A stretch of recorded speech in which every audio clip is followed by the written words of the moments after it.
Yo nde ozali coupable ya misère na ngai.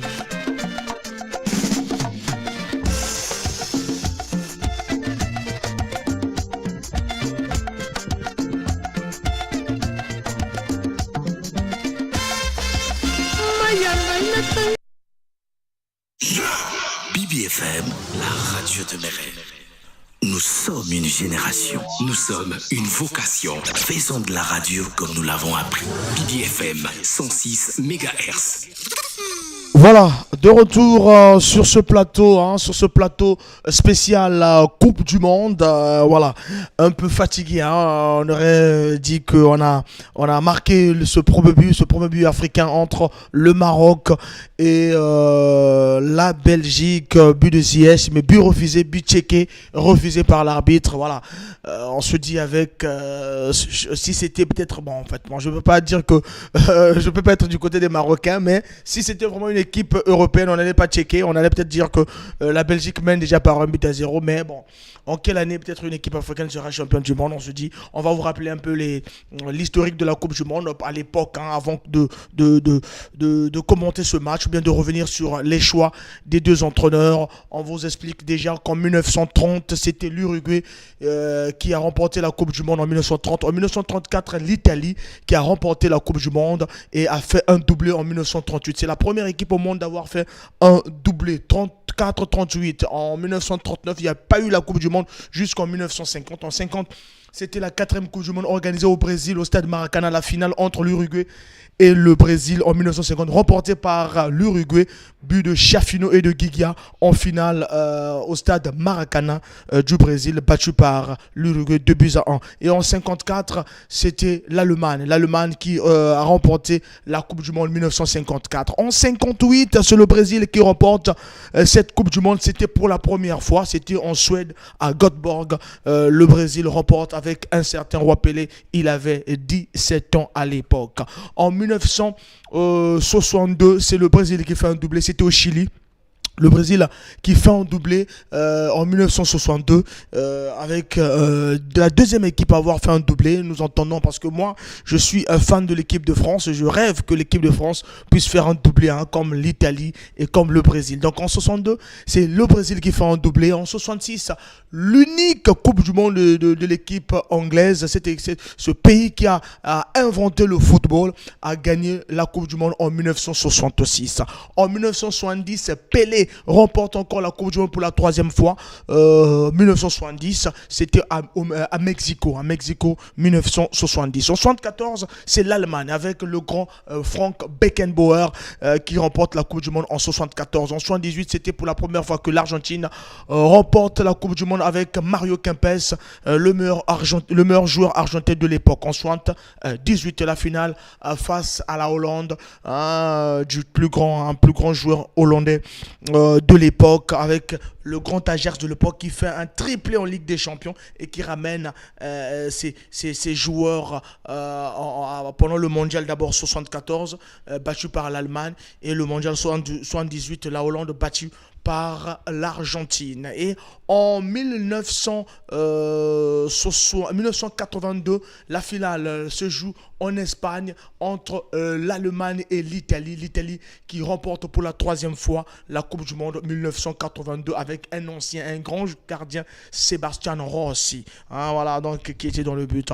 En 1982 et en 86, Diego Armando Maradona arrive pour gagner la finale de 1986 face à l'Allemagne. 1990, l'Allemagne gagne la finale, l'Allemagne remporte la Coupe du Monde face à l'Argentine. Et en 1994, le Brésil remporte la Coupe du Monde face à l'Italie. En 98, la France remporte la Coupe du Monde face au Brésil, 3-0, doublé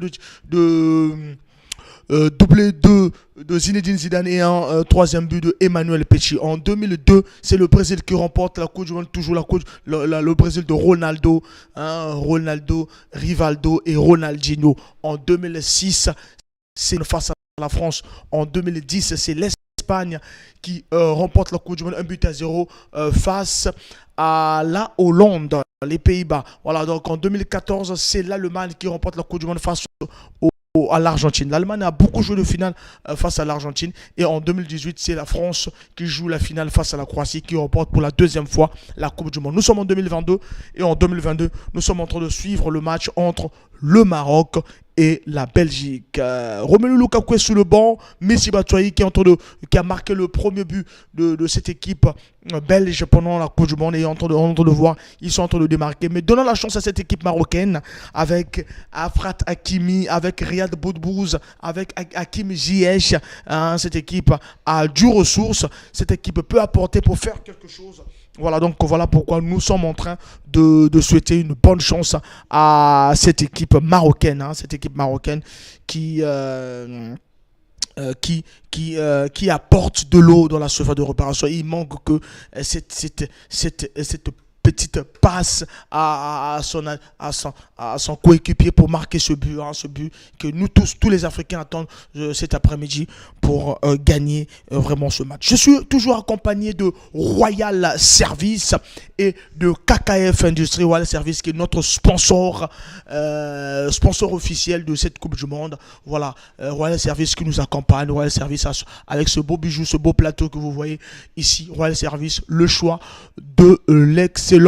Royal Service qui est pour vous, qui fait pour vous mécanique générale, diagnostic sur ordinateur, assurance, qui est appelé Royal Assurance, auto-école, et puis la formation mécanique, le vidange avec l'huile moteur de Total. Et on n'oublie pas aussi la tôlerie, la peinture et le lavage auto. Voilà, donc c'est ça, Royal Service. On a aussi KKF Industries, KKF Industries qui nous fait ces jolies tasses. KKF Industries qui nous accompagne. Voilà, donc merci à vous tous. À la fin de ce match, nous allons vous donner les résultats du championnat national du Congo. Voilà, donc nous sommes toujours avec vous en train de disséquer, de parler de la Coupe du Monde qui, lentement et sûrement, la finale sera le 18 décembre. Merci et merci à vous. Merci aussi à Royal Service qui a permis que nous soyons ici en vous parlant du ballon rond, et on demande aussi aux artistes, aux potiers, aux menuisiers de venir vraiment parler de leurs œuvres ici sur ce joli plateau, et aussi suivre le match ici à BBFM, le parfum de l'information objective. Du côté de la Belgique, il y a toujours sur le banc Thierry Henry qui accompagne Martinez. Voilà, Thierry Henry qui accompagne Martinez. Thierry Henry qui est l'adjoint du coach espagnol. Donc la Belgique est là, la Belgique voilà, est en train de se démarquer parmi les favoris de cette Coupe du Monde. Mais ils ont fort à faire déjà ce qu'on a vu pendant la première période. On a vu déjà que le Maroc était en train de faire face à cette équipe, à cette très belle génération belge, à cette très belle génération belge avec les Thomas Meunier, avec les Torgen Hazard, avec les Eden Hazard, cette très belle génération avec un grand gardien dans les buts. Et voilà, donc c'est ça le football. Mais donc c'est à la fin de ce match que nous allons voir, et nous souhaitons que ces équipes comme le Sénégal qui a gagné son deuxième match, il faudrait permettre aussi au Maroc de marquer et de gagner ce deuxième match pour que nous ayons aussi 2 ou 3 équipes en huitième de finale, 2 ou 3 équipes africaines en huitième de finale. Parce que là, depuis 1930, aucune équipe africaine n'a atteint les demi-finales. Le Cameroun a osé en 90 à atteindre les quarts de finale. Le Sénégal a osé en 2002 à atteindre les quarts de finale, et le Ghana a atteint les quarts de finale en 2010. Alors, une équipe ghanéenne vraiment affûtée avec des bons joueurs comme on aime bien les appeler, les Brésil d'Afrique. Ils ont mouillé le maillot contre le Portugal, mais on est en train de voir le Maroc. On se dit on attaque, on a on a ce joueur-là qu'on compte sur lui, Hakimi. On veut le voir au moment où il joue à Ajax d'Amsterdam, où il était très très très bon. On veut le voir à ce niveau-là. Et voilà, donc c'est lui celui qui peut décompter, puis qui peut changer cette équipe marocaine. Voilà, donc espérons qu'en 2022, on va voir encore une équipe en quart de finale et pourquoi pas en demi-finale pour la première fois. Le Cameroun qui a tant annoncé que le Cameroun rêve de la finale, rêve de la Coupe du Monde. Et voilà, donc en espérant que c'est parmi ces équipes-là, une équipe africaine puisse arriver néanmoins en demi-finale. Mais il y a, cette année, il y a la forme. Il y a beaucoup des équipes qui sont en forme, surtout du côté de l'Europe.